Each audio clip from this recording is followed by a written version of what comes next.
I'm not going to lie, I saw this cicada sitting on the flower. And I was like, I want to get really close and take a picture. And then I'm like, it's probably going to like jump and fly when I get really close and scare me because they're really loud too. And I figured I'd probably scream.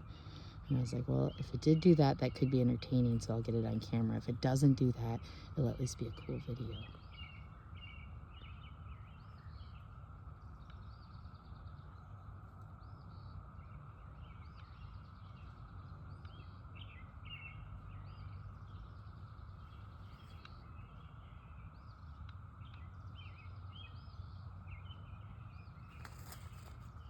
There's a little bunny.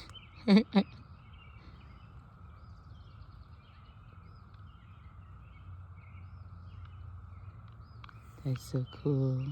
I didn't realize their eyes were red like that. Look at his little mouth hanging. He's totally gonna jump in here and scare me.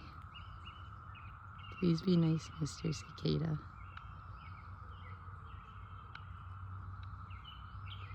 See if we can get the camera to focus. Yeah, there's Mr. Cicada, or Mrs. I guess it could be.